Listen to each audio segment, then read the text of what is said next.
Welcome to Twin Talk. This is Joy, and I'm here with my sister Angie, and today we will be discussing the book True Grit.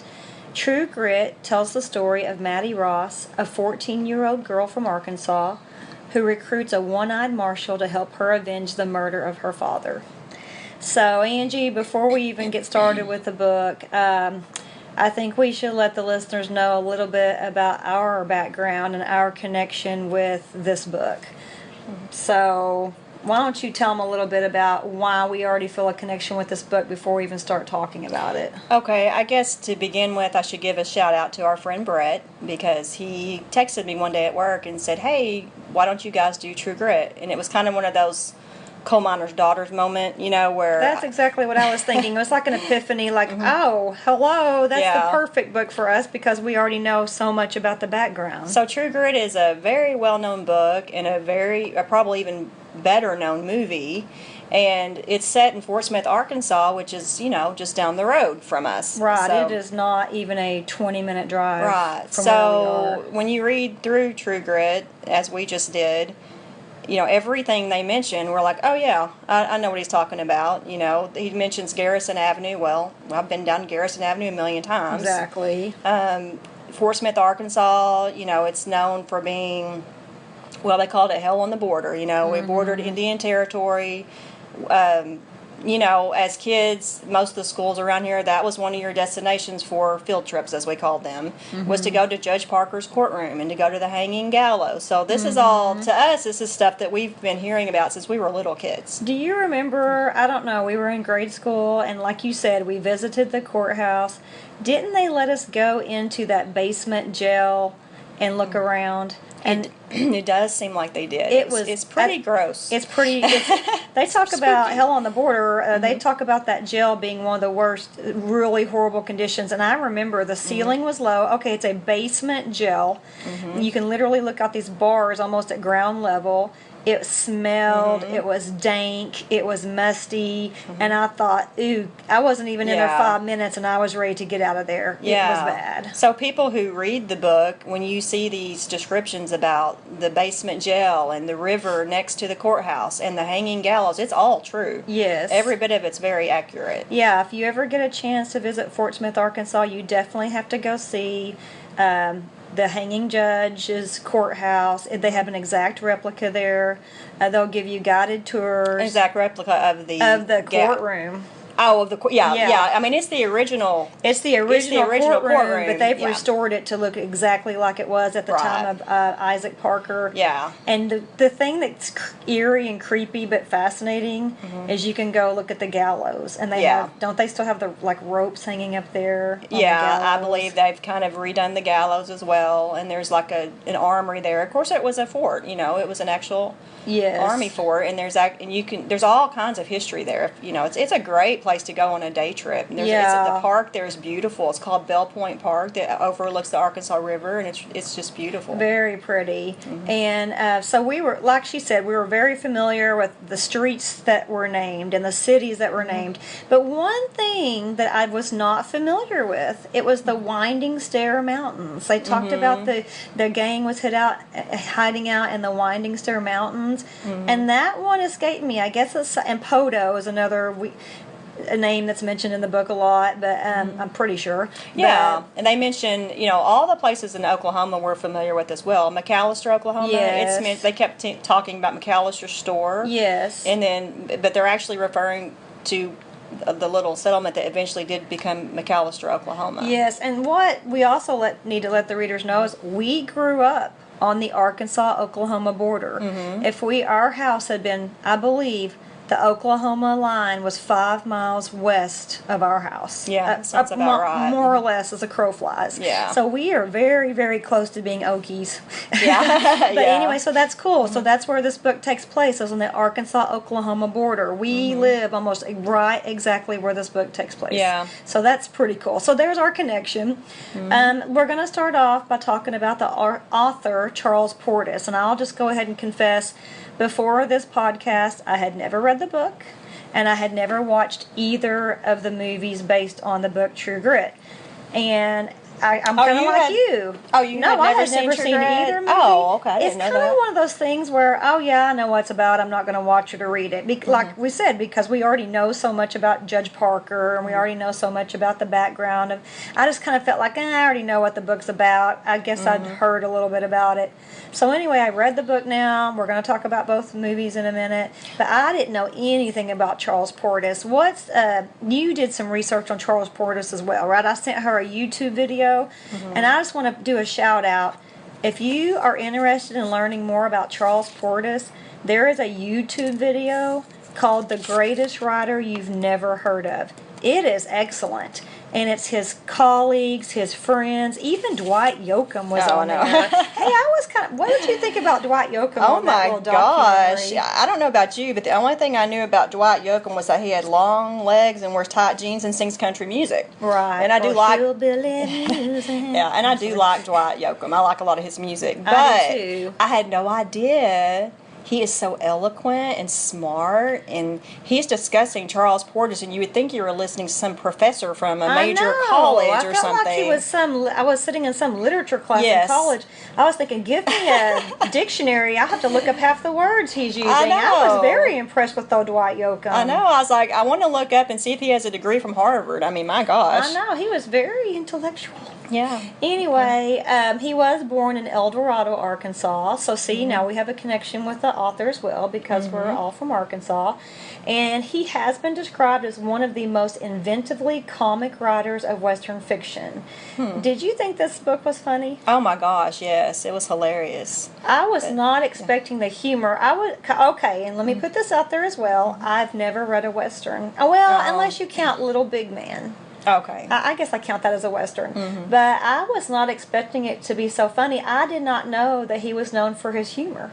Well, and I'll have to admit this. When I read the book, there were parts of it that I honestly didn't think he meant to be funny. But then when I watched the actual movie and they portrayed it real comically, I thought, oh yeah, that was meant to be funny. Right. So the movie did help me interpret the book in some way. It did me too. He's also been referred to as a genius, a writer's writer, and a modern Twain. Okay, so when I had not read that before I read the book, and I will say there were many times throughout the book I thought, I almost feel like I'm reading Twain. Did you ever kind of get that sense? No, but maybe if I had that in my head, I might have saw some similarities. Well, I hadn't read anybody that said he was like a modern Twain, but here's why I think he reminds me of Twain, but just in this book. Because they're both set in similar time periods. They're both using the authentic language of the day. They both have young protagonists or young main characters who are on a journey. And I don't know, I think it's those type things that kept reminding me of Mark Twain. Yeah, he used an unlikely lead character in using a 14-year-old girl. Yes, very unlikely. That's what gets me about this story. If you would have told me, oh, it's going to be a U.S. Deputy Marshal and a Texas Ranger, both older men. Well, I think Rooster Cogburn was supposed to be in his 40s, LaBeef, like maybe in his 30s. Yeah. I think. And then she's 14, and they're all going to go on this journey together, I would think. Looking for this outlaw. Yeah, I'm thinking, how's that going to work? But, of course, it makes for this great story. One thing that's been mentioned about Portis is that they said he doesn't feel sorry for his characters. Oh, that's funny. And that he doesn't try to save them. I think it might have been in the prologue of the actual book. Okay. But I love that because I thought that was so true. He just writes. He doesn't apologize for their actions or make you feel sorry for them. He just, like with Cogburn, with Rooster Cogburn, he just writes him. He's a scoundrel, and he writes him for who he is. And he has good qualities, and he has a lot of bad qualities. Okay, I think you just hit on something that this is why I like this book. I hate characters that are one-dimensional. Yeah. And Rooster Cogburn, he's a human being. He's, like you said, he's a scoundrel. He's a drunk. I mean, people said he rode with the, what was the name of the guy that supposedly they were murderers? Yeah. And I can't think of the name. I'm sorry, say that again. He was supposedly rode with the Quantrell. Oh, the Quantrell. Yeah, I didn't know what they were talking about. That was just, I guess they were supposedly responsible for this massacre. Oh, okay. I don't remember if it was right after the Civil War or before it. But anyway, he did not have a good reputation. But we see a lot of redeeming qualities in his character as the book goes on. What I love about the character of Rooster is that He is a scoundrel. He's a drunk. You know, he's got the one eye. He's seen a lot of fighting and, you know, a lot of turmoil in his life. But they'll have these passages where he'll just ramble and ramble on. And, yeah, you know, it's like when he's drunk. Yeah, he just talks and talks and talks. And I've never seen a movie where they kind of have, you know, he ends up kind of being a hero, where they actually have them just, you know, rattle on and on. I just thought that was where they funny. kind of show his weaknesses, but then in the end, we see he really is a hero in some ways. One other thing about the author, Charles Portis, many say that he was very private. Some say he's a recluse, tomato, I don't know, and a hermit. But those close to him said no, he's just private. They said he's really very charismatic, very sociable, but he just didn't like to get out much. I think he was just very humble and didn't want to, you know, and that is something in that video. Now, did you mention the name of the video so people can find it? Oh, you did? The Greatest Writer You Never Heard Of. Oh, okay. I'm sorry. I missed that. But anyway, in the video, they talk about that, how he never did promote his books, and he never did, you know, he didn't do all the things that most writers do. They get out there and they do interviews and they do book signings. Right. And he didn't do that. And they said for that reason, other than True Grit, I believe the other 4 books he wrote, most of them went out of print. Yes. Here's why I love this guy. He did not like to self-promote. He was not a self-promoter, and boy, do we live in a day of self-promotion. Amen. And that's it's refreshing. He wouldn't get out and do the interviews. He wouldn't get out and do the meet and greets and all that. And well, as a result, you know, like you said, his books went out of print. And finally, according to that documentary, it was like was he a writer? Was he like a magazine? I didn't know who those people were. I know. Well, one of them they said was a co-worker at one of the magazines. For one of the newspapers. Yeah. And then one was like a childhood friend. But anyway, one of the men said he asked Portis if he could interview him, and Portis turned him down, of course, because like I said, it was very rare for him to give an interview, they said. And he said, even though he turned me down, I still made a plea to the publishers and said, these books need to be in print. Yes. There's something wrong with the American readership or whatever if his books aren't in print. Yeah, and they say the other 4 books that he wrote are just as good as True Grit. Yes, so and now, like Dog of the South, and I'm trying to think of some of the other ones. I actually wrote them down. Norwood was his first book, and then Dog of the South, Masters of Atlantis, Southerners Out of Their Element, and Gringos. Okay. Do you think you'll be reading any of his other books? Oh yeah, definitely. If I can find some time, sure. Me too. That's what I was thinking. They say his other, even though they're all kind of different genre type books, they say there's not one book he's written they say that's not really good. Hey, I'm sorry. I have to correct something. I think I just made a note that he talks. A lot of his books are about Southerners out of their element, and I accidentally wrote it in my book titles. Oh, so I'm sorry about that. Funny. I just wanted. When you said that, I wanted to clarify that because I know people are sitting there scratching their heads. I knew he really only had 5 books. Yeah, so True Grit would have been the one that should have been in there. So I apologize. As soon as I read that, I thought, no, that's not right. So I'm sorry about that. That's funny. One thing I did want to point out, and I don't know, I just wonder if you caught this or not. The book was released in 1968. What's going on in the 60s? I mean, in your head, what all's going on in the 60s when this book I was think released? of free love, you know, and just the sexual revolution, you know, and everybody's just doing whatever feels good. Okay, and I've had time to think about this, but I put it was the Beatles, civil rights movement, JFK's been assassinated. It was turbulent. It was a turbulent time. I put peace, love, drugs, sex, and rock and roll. A very, very rocky social and political climate. But my point was, and I want to mention this too. These are some of the most popular books that were released in the 60s, okay? This is what he's going against, okay? The Godfather.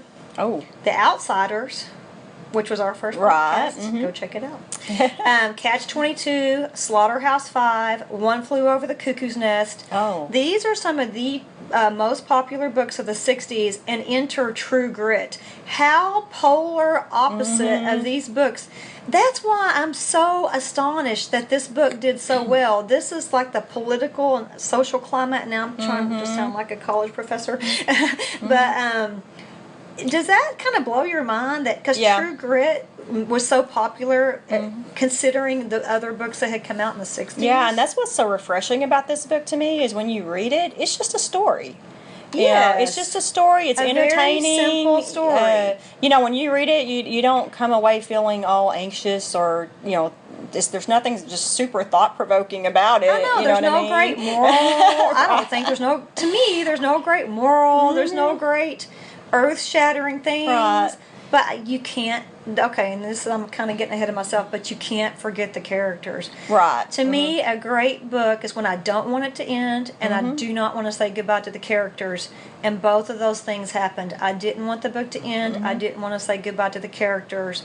Man, and I'm one of the. Oh, I was going to say, one of the quotes I wrote down, and I think it's very fitting at this point, they said, Portis wrote about the fabric of life. He wrote for posterity and not for monetary gain.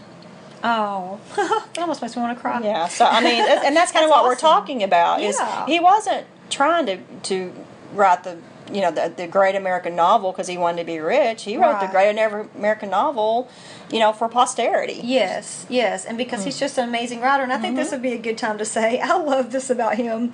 I guess he won some type of Lifetime Achievement Award from this Southern type magazine. I don't know if you wrote down the name of the magazine, I forgot to, but they said Morgan Freeman won. It was a Southern Arts Lifetime Achievement Award. Southern Arts Lifetime Achievement Award. They said Morgan Freeman, who I love, got up there and made a pretty lengthy, awesome speech.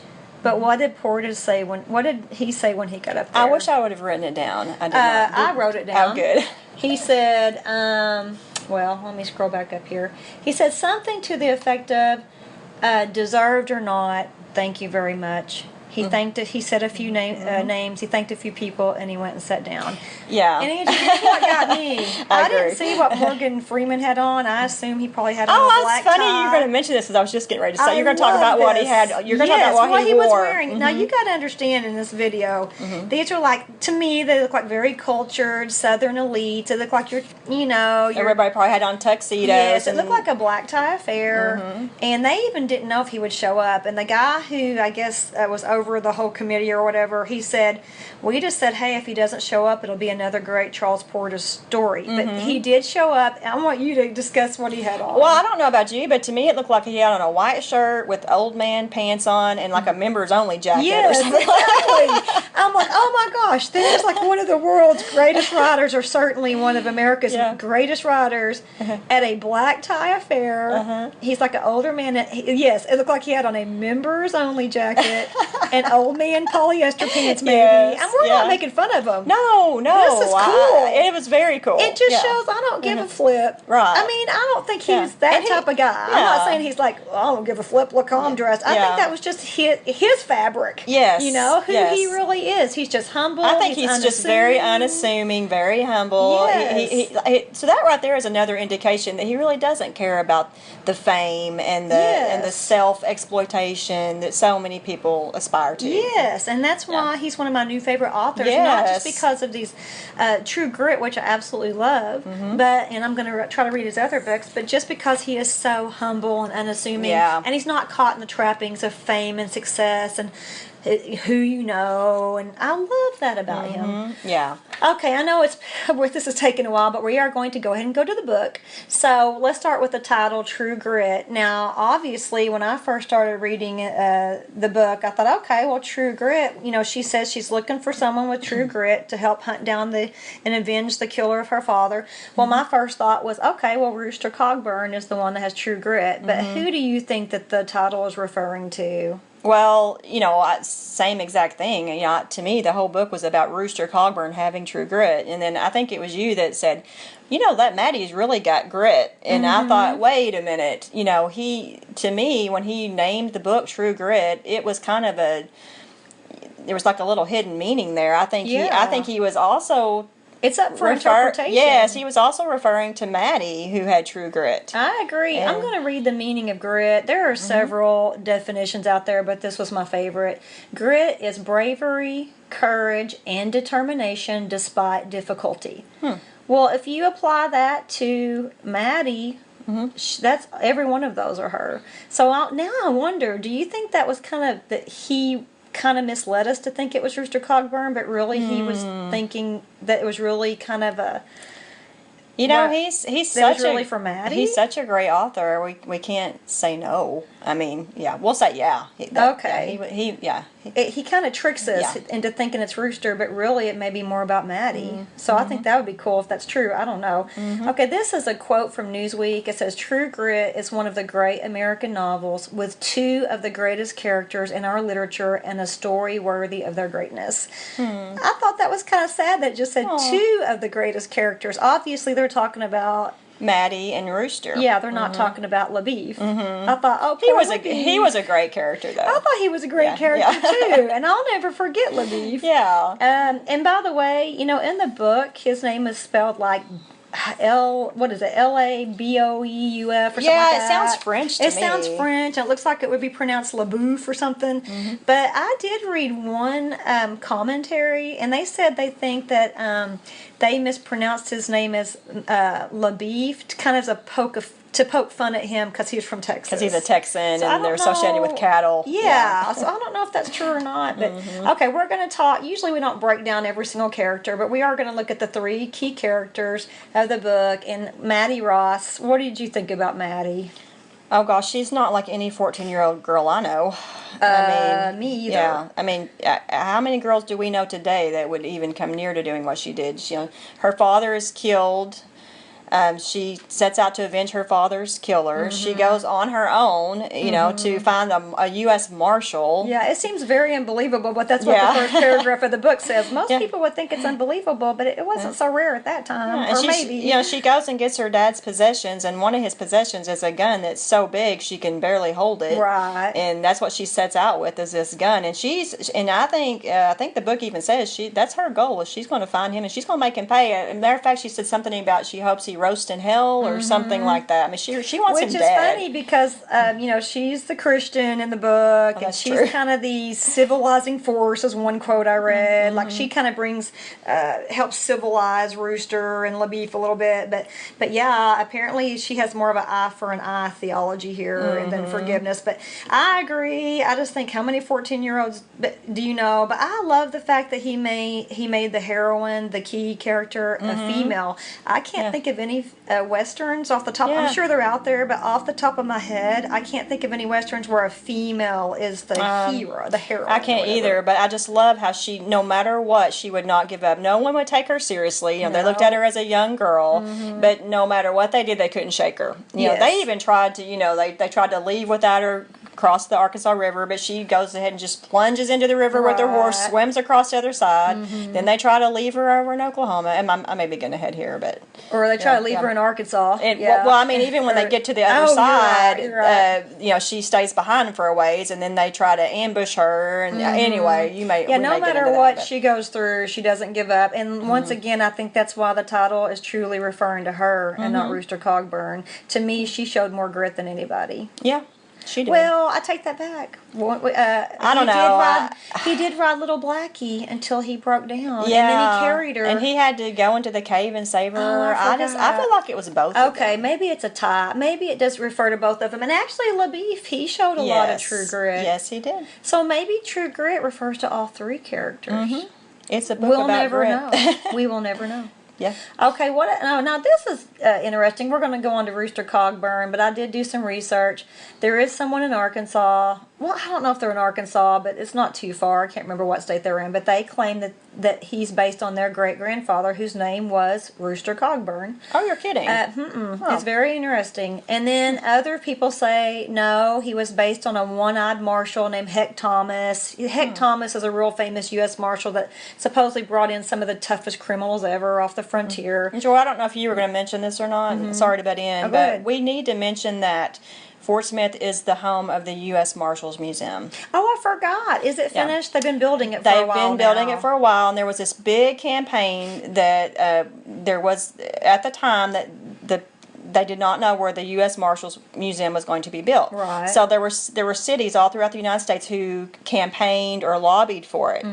Fort Smith being one of them. Well, Fort Smith beat out all these other cities, and so now Fort Smith is the home. And due to COVID, not been opened. Okay. But I read an article a few weeks ago, and I believe, I'm not positive, but I believe they said they were opening up sometime in early 2021. Okay, I'm excited. I can't wait to see it. And what's cool is it's located right on the banks of the Arkansas River and not too far from Judge Parker's courtroom. Only a few miles from Judge Parker's courtroom and the hanging And I hate gallows. to be a Debbie Downer, but I do not like the architecture. It looks very modern. I'm like, just keep it with the Western It's supposed to be theme. shaped like a star. Oh, did you know that? No, I did not. Okay, because I said the same thing. My husband and I drove by just to kind of look at see how the progress was coming. This has been several months ago, and I said, "Oh, I don't like it. It looks really weird and funky. It's modern. This is supposed to be about the Old West." Yes. And Jeff, my husband, said, "Well, you do know it's supposed to be in the shape of a star, like a Marshall's badge." I still don't like it. I know, me either. And I said, "Well, I wish they wouldn't have done that because, sorry, if you're going to U.S. Marshals Museum, I want it to look old and rustic. That's I want how to look I like am. I'm just very sentimental about things and hard-headed. So, but I'm still going to go and check it out. Oh yeah, I can't wait for it to open. Well, back to Rooster. Supposedly someone asked Charles Portis, well, who is he based on? And he said he was based... supposedly Charles Portis said he's based on a combination of men. He has... But I love Rooster because, like, we've already talked about him quite a bit, but he has a lot of flaws, but you still love him. Mm-hmm. Let's go to LaBeef. So I like LaBeef. I thought he was funny. And like I said a while ago, I don't even, it looks like it should be, here it is, Labeouf. Okay. But in the movie they pronounced it LaBeef. And in the book they said they pronounced it LaBeef. Okay, I liked LaBeef's character because he was so funny and he was just so by the book and he's a Texas Ranger. And what's funny is that, so I watched the newer version of True Grit, the one with Jeff Bridges and Matt Damon. Yes. And so... as soon as I saw Matt Damon was cast to play LaBeef... Now, hold on. We're about to get to all this. Oh, okay. So, yeah, hold on, because we're about to talk about the movies. Sure. Okay. And then I do want to hear about that. But, okay. I'm sorry, I'm being OCD here. I want to talk about the oldest movie to the newest. Oh, I understand. So, I'm sorry, my OCD kicked in. Okay, 1969. This is cool. You know, the book was released in 68, and they already got a movie deal by 1969. That's how popular so this book was. It was an instant success. Yes, then. It was an instant bestseller, an instant success, and that's what I was saying a while ago. In the midst of all those other top books, that just kind of blows my mind. Maybe, like you said, it's just a welcome relief from all the turmoil, and it just goes back to simpler times. I don't know. Okay, but here... Did you watch the original John Wayne version of True Grit? I've seen the original, but it's been years ago. And then I watched the most recent version about a week ago. Okay. Did you notice the landscape and kind of the setting? Did you happen to notice anything? It's been so long since I saw that original, but I have heard people complain that the landscape was not true to what the landscape is in this area. Maybe they said something about there were mountains and there's really not any mountains in this area. Okay, so what I read was they did scout out, the Fort Smith area because I'm thinking, well, why didn't they just use the courthouse and the gallows? I mean, everything's authentic and original and it's really cool. And they said something about logistics. It wasn't going to work out. They end up, and Colorado's beautiful, don't get me wrong, but they end up filming this in Colorado, and Colorado looks nothing like Arkansas. Arkansas is beautiful, but in a different way than Colorado. So you can see, in one scene, they said you can actually see the Rocky Mountains in the background. Okay, I mean, I guess we should mention that we do have mountains in Arkansas, but in the area that is portrayed in the book, there's no we have like the Ozark Mountains and the Ouachita Mountains, but in this area and in the Oklahoma territory, there's some hills and stuff, but not so much. Well, it just really bugged me at the courthouse, and I guess I'm being petty here, but it really bugged me like at the scene at the gallows, and you can look and see all these hills in the background, and it looked nothing like it really does. But anyway, they did get, of course, John Wayne did win the Oscar for his role as Rooster Cogburn, and to me, no one else could have played Rooster Cogburn at that point in time. The Duke. I mean, it just seems like he was born for that role. I do love John Wayne. Yeah, no, you're right. I mean, no one else could play him. I don't except think John so Wayne. either. And they said John Wayne, he had been in the movies around 30 or 35 years at this point. Oh, and so he had never won older. an Oscar. And a lot of people feel like really this he didn't really win the Oscar because of this specific performance, but kind of as accumulation. It was kind of like a nod to him, like, here's your award for all your years of work. But anyway, I'm just going to play real quick. This is on YouTube, and they just announced that John Wayne got Best Actor, and they're applauding, and I'm just going to play his response real quick.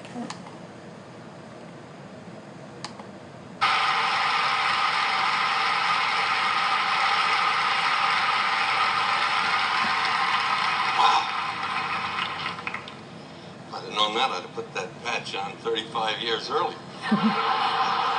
Okay, I don't know if you could hear that very well, but he said if I'd have known that, I'd have put that patch on 35 years earlier. They said at the beginning of the filming he did not want to wear the eye patch, but they finally convinced him to wear it, and they just said it added a whole new dimension to his character once he put that eye patch on. Do you know in the book he did not wear a patch, did he? I mean, they just... Oh, well, they just kept mentioning that you could see that his eye was half open and that you could see the whites under there, so that's why I thought he didn't. Oh, maybe I need to go back and read it again. I was just under the impression that he didn't wear one, but I may be wrong. I just remember her one time she was mentioning that you could see his eye was half open and you could see the whites underneath it. Okay, I'll have to go back and reread. I just kind of assumed, that he always had the patch on, but I don't know. Because think how difficult that would be to make a character have just partially their eye, so that's probably why they had to do the patch. That would be fascinating if he really did not have a patch on in the book. Okay, well, hey, who knows? I'll have to go look that up. But now I'm wondering myself. I know.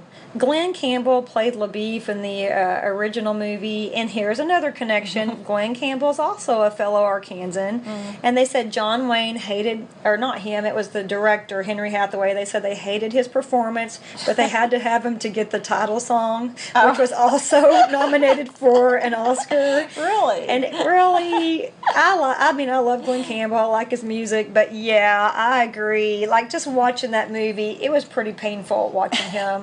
Matter of fact, I forwarded a lot through the original just because of his performance, and it just seemed like it kind of drug on. But I love John Wayne's performance. I thought it was worthy of an Oscar. Okay, so we're going to go on to the newer movie. We've both seen the newer version of True Grit, right? Mm-hmm. What did you think about Jeff Bridges as Rooster Cogburn? Oh my gosh. Don't get me started. Oh no. His speech is so bad. He slurs his words so bad, and I thought... Because he was supposed to be playing a drunk guy. I understand that, but you have to be able to understand what he's saying. It's a movie, for goodness sakes. So finally I went back and put subtitles on. And I was like, I can't understand. I mean, I'm from Arkansas. I usually can understand this stuff. We're from Arkansas. We can't understand this guy. Exactly. We've got problems. Exactly. So I put the subtitles on, and I could not quit laughing because he's like, get over here and get me some whiskey, or whatever it was he was saying. Oh, my goodness. I mean, and I kept thinking, is he overacting? Is he? To me, it was like, okay, I get it. You know, I see what you're trying to do, but to me, it was just overkill. I'm sorry. Okay, I'm going to have to disagree with you because I thought... Yes. Uh-oh, twin talk. Our first disagreement on air. Trouble. I thought he was amazing, and here's why. Yes, he was hard to understand, and yes, I had to put on the subtitles. Okay, so tell me more. That doesn't mean I had to put on the subtitles too.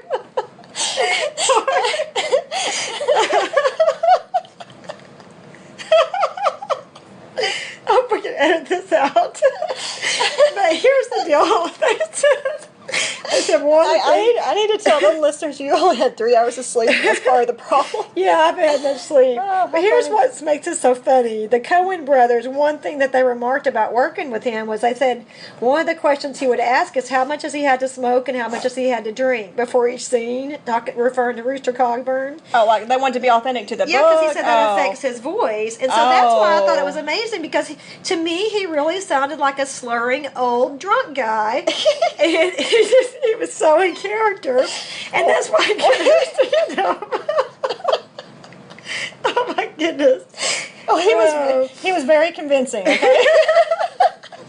Did he win any awards for that? And I was thinking, what is he, like 80? Jeff Bridges will never listen to this.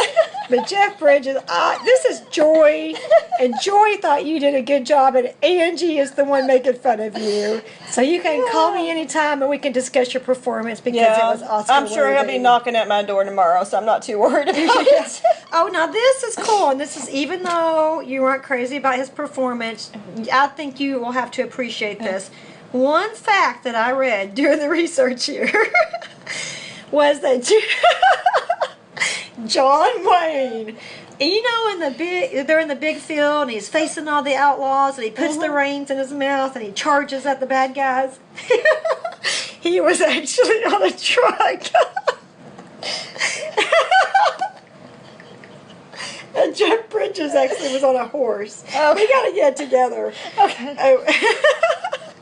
Jeff Bridges was actually on a horse. Okay. And I'm sorry, the Duke is a tough guy, and I love him. Okay, you're saying that You're saying that Jeff Bridges was on a horse and John Wayne was on a truck during that scene. John Wayne was not even on a horse. He was actually in a truck, is what I read, in that big epic scene where he faces the outlaws. Well, my gosh, he was probably 82 in Well, that movie. he was older, and that's what they were saying. But they said Jeff Bridges, and they said, do you know how hard that is to do, to have the reins in between your teeth? And he was having to control the horse with his legs. Okay. And he was trying to control that gun. So, do you have any more? You like him better now?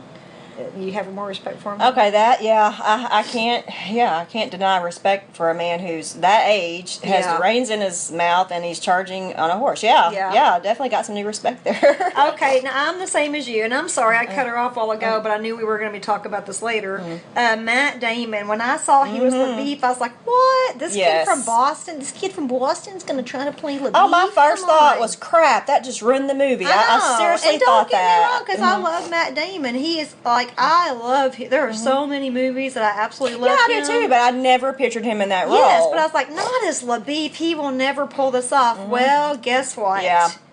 Do you think he pulled it off? Yes, I do. I do too. I think he did an amazing job. That's what I was going to say a while ago. I mean, the minute I saw that he was LaBeef, you know how you kind of do a double take and you're like, oh, who's playing him? Yes. Oh, and I'm like, oh, what? That's Matt Damon? Oh, no, who cast him in this role? And then within 10 minutes, I was like, gosh, he's got his mannerisms down. I know. Well, he's got his. I mean, everything. He. I mean, of course, he studied the character. He wanted. I'm sure he prepared for his role, just like all great actors do. Right. But I was very, very impressed with his portrayal of LaBeef. I thought he did an excellent job. I do too. Hats off to you, Matt Damon. Yeah, and he was funny. You know. Yeah. He was very.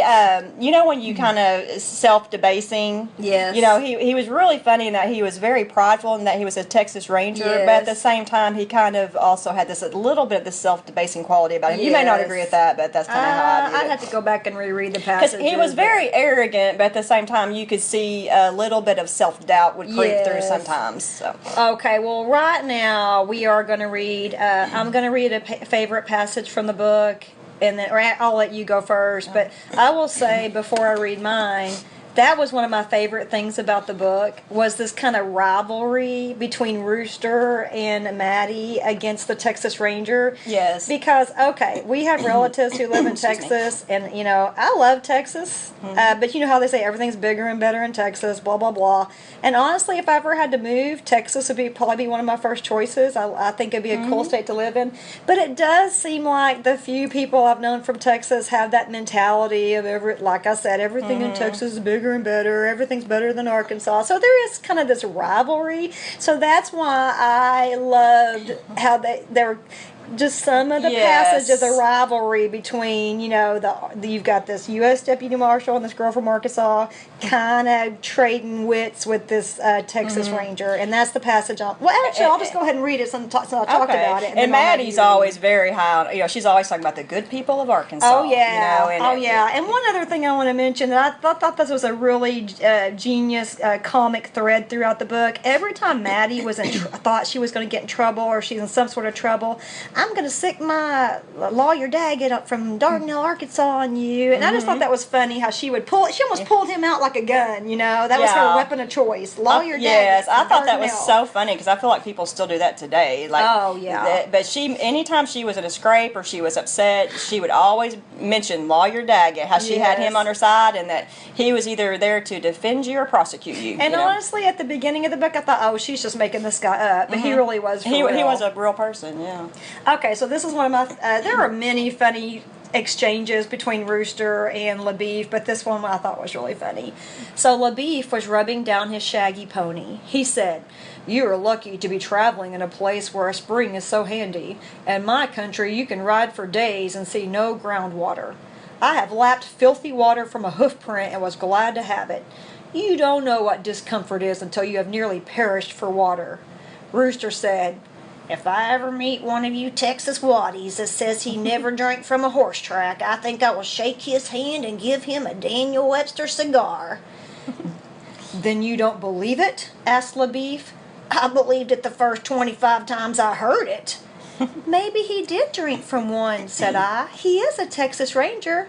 "Is that what he is?" said Rooster. "Well, now I can believe that." So I just thought that was so funny. Yeah. Okay, what did you pick? Well, you and I talked about our favorite passages. We always do beforehand because we always know most of the time we pick the same passage. And of course, I was going to read that passage because it was that's the best passage of the whole book. Oh, I love it. Yeah. Oh, about lapping from that horse, that horse print. Yeah, and how he believed it the first 25 times he heard it. Yeah, it was so funny. Now, I guess I need to kind of set the scene up here for the passage I'm going to read. So at one point in the book, they've got these two outlaws cornered in a shack, and and Rooster has shot one of them, so he's injured. He's not, it's not lethal at this point, but they think he might be dying and bleeding out or something like that. So I'll start now. Okay, Moon drank whiskey and whimpered from the pain in his leg. I felt sorry for him.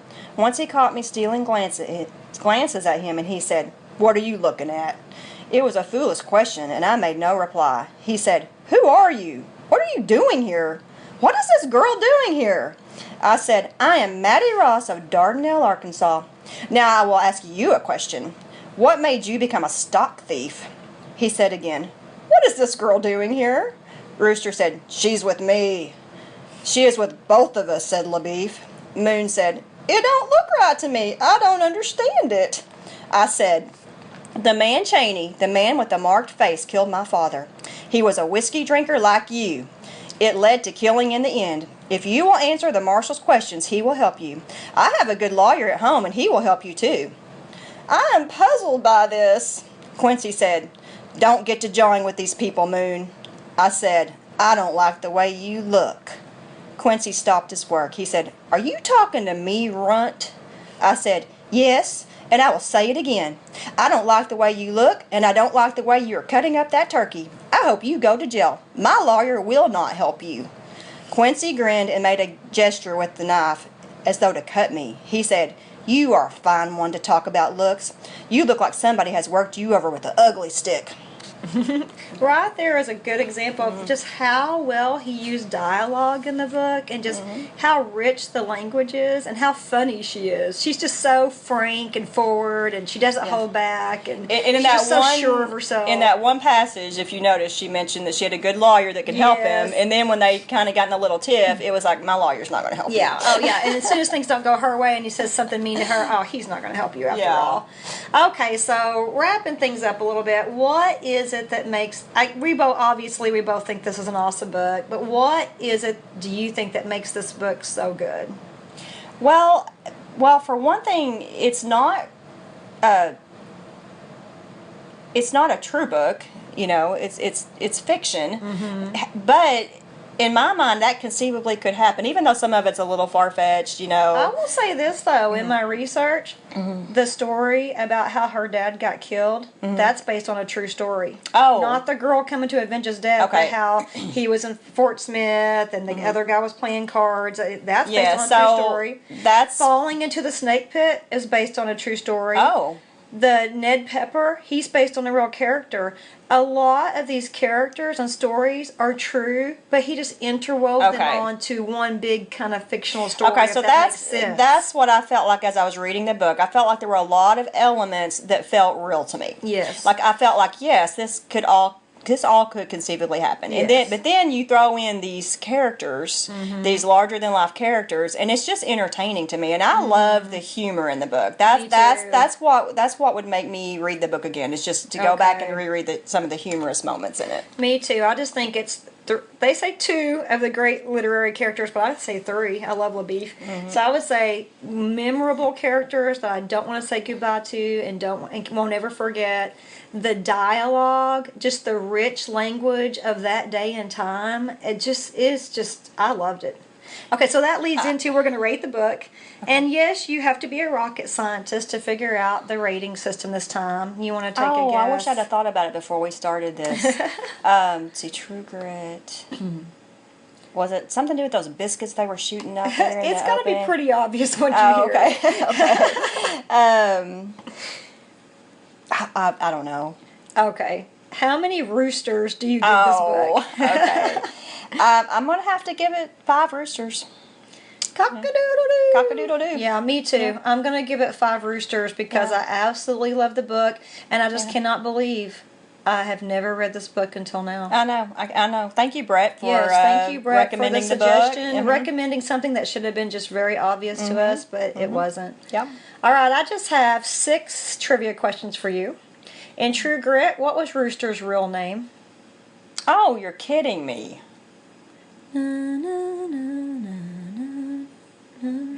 Brenda, they said it. I do not remember. It's Reuben. Oh, Reuben. Mm-hmm. Okay. 0 for 1. Judge Parker, a.k.a. the hanging judge, believed in capital punishment. True or false? True. False. What? Oh, that was a trick question. No, I could not believe this when I read it. It said even though I think he was known, he was known as the hanging judge, and I think, was it like 85 men under him were put to death? It was either 65 or 85, but it was somewhere he sentenced twice that many, but there were it was between 60 and 80 that actually hung. Okay. Well, here was the deal, though. Back then, they said he had to follow the law, and if someone was accused of rape or murder, the only punishment you could hand out was hanging until dead by the neck. There was no other option. So if they were found guilty, that was the letter of the law. He just had to follow it. So even though he didn't believe in capital punishment, he still said he had to follow the law, and that's why they were condemned to death by hanging. Okay, that makes sense. So you're 0 for 2. Come on, you got any easy ones? Okay, I think you may know this one. He was the first black deputy U.S. Marshal west of the Mississippi, and he was credited with arresting more than 3,000 felons. He shot and killed 14 people in self-defense. Joy! And there's a statue of him downtown Fort Smith, and it is so cool. They just erected a statue of him. I've heard his name at least 100 times. I'm going to give you his initials, and the first name is a type of fish. I know, it's an unusual name. I'm trying to... A type of fish. A big mouth... Oh, Bass Reeves. Very good. Okay, thank you. Yeah. Bass Reeves. There's a statue of him downtown Fort Smith near the courthouse. Yeah, it's very cool. Isn't it him and a dog? I think so. Mm-hmm. I have to tell this story. Mm-hmm. So, one story I read about Bass Reeves, and he's not in the book, but he was one of a very famous U.S. Deputy Marshal, and many people are wanting a movie to be made about him. But anyway... one story I read, they said that everyone he shot and killed, it was in self-defense, with the exception of one man.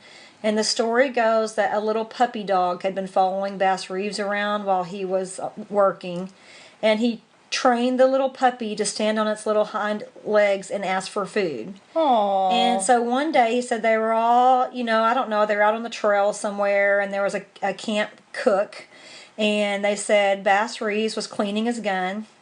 And the little puppy went to the cook and got on his little hind legs. Brace yourself, because this is sad. Oh, great. They said that the cook poured boiling hot grease down the little puppy's throat. And what? Yes, and that the puppy, I know this is so hard to tell, but they said that the little puppy died a really long, agonizing death.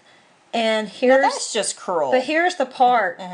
They said supposedly Bass Reeves' gun accidentally went off and killed the cook as he was cleaning the gun. Mm-hmm. But obviously you can see the connection. Yeah. So many people... Now, this is just a story I read on the internet. I don't know how valid it is. But if that's true, they think that's the only time he really ever shot someone not in self-defense was when he saw how that cook treated that little puppy. Well, I'm sorry. If I saw something like that, it would be hard to restrain myself. I think I might at least have to shoot the kneecap. Yeah, that's just... If that's true, that's awful. So if any of our listeners know if that story has any credibility, or I hate to tell a story if it's not true, but that's just what I read, that the one exception of all his kills was that. But he was found, he did go to court, what they said, but he was found innocent, and they said no, it was an accident. Okay.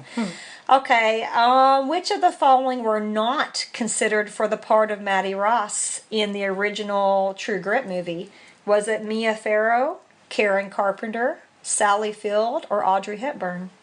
Dang, that's quite a list. I know this there. is kind of a hard one, but all of these women were considered for the part except for one. Mia Farrow, Karen Carpenter, Sally Field, and Audrey Hepburn.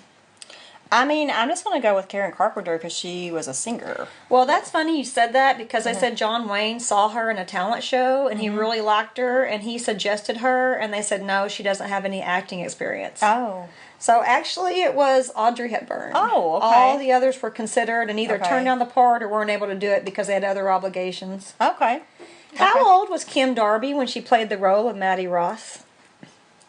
Oh, no multiple choice? No. Oh, okay. So she's supposed to be a 14-year-old girl. I can give you multiple choice. Nah, I'm going to guess she was 18.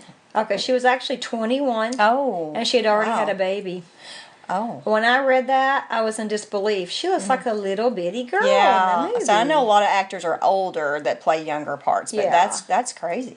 Last one. This superstar was considered for the role of LaBeef, but his manager, Colonel Tom Parker, demanded there's your big hint. Demanded equal billing with John Wayne. Oh, so Elvis. Yes, wow. they said Elvis really wanted to play the part. I think they even said John Wayne really wanted Elvis in the part of LaBeef, but not Elvis, but his manager said, okay, well, we want equal billing. They're like, hello, this is the Duke. He's not getting equal billing. I'm sorry, but I'm glad they didn't. And no disrespect, I love Elvis. I didn't like Glenn Campbell in it, but I don't know that Elvis would have been much better. I don't know. Now, maybe I should take that back. Maybe if he actually had it's a good script and it made a good director, so he might have done fine. Well, everything I've read, that the reason Elvis didn't get more good roles, every single time it was Tom Parker shooting it down. Yeah. So he really was not. Yeah, that's what I was going to say. So really, I shouldn't have said that because it was a good script, and so that might have been his once in a lifetime role that he didn't get. Yeah.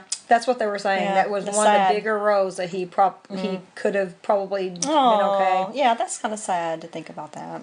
Well, that's all I had. I guess we're going to start wrapping it up. I would just say in review, we both love the book. It's definitely, in my opinion, one of the great American novels, one of the greatest American novels ever written. The characters and the story are unforgettable, and we highly recommend it. Yeah. Did you have anything you want to add? There was one quote that I read in the prologue of True Grit, and they said it was a very common saying back in the day. They would say, there is no law west of St. Louis, Missouri, and there's no God west of Fort Smith, Arkansas. Ooh, I missed that. Yeah, so, I like that, though.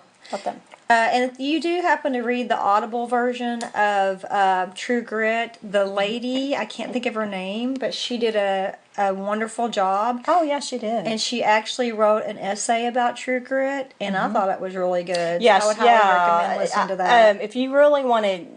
Yes, if you want to listen to it on Audible, I highly recommend that. She gave so much life to Maddie. Yes. She was a great voice. Her Arkansas accent was right on. She was spot on, yeah. I think they should have asked one of us to read the part for Maddie, because hello. Yeah, we wouldn't laugh through it or anything. No. I guess we need to mention next week I'll be leading the podcast, and we're going to be doing a Nancy Drew book. No, I thought we were doing the Western. Oh, that's right. Okay, I'm sorry. We had a last minute change before the podcast. I forgot about that. What's the name of the play? We were actually thinking about Western District. Yeah, we're thinking about doing a podcast called The Western District, and so because it's a tie-in to True Grit. Yeah, so it's a play that's been written about the history of Fort Smith before Judge Parker came, and it was very, very corrupt. There was a corrupt mayor. Everybody in town was corrupt. And it's kind of interesting just to hear what happened. All these activities and goings on that happened that forced the federal government to send in and that's Isaac what Harper. you're going to really get into in the next podcast, right? Yeah, and our It'll friend Brett, the one that actually, suggested we read this, he actually was in the play called The Western District, and the writer of The Western District has made a documentary. He's turned the play into a documentary, and they're hoping to get it on Netflix or some major venue like that. So that's exciting. So we're hoping we're going to have him on. Yeah, next week, he doesn't know it yet, but yeah. No, I asked him and he said sure. Yeah, I've already asked him and he said sure, no problem. Okay. So yeah, we're going to have him on next week, and I think it's going to be really interesting hearing about the play and this documentary. Supposedly, this director has like 4 or 5 Academy Awards. For directing or whatever. So that's exciting. Yeah. So I know nothing about it. So it's going to be really interesting to interview Brett and learn about it. Yeah. Exactly. Okay, well, I think that's everything. Thank you for joining us, and we will see you next time on Twin Talk.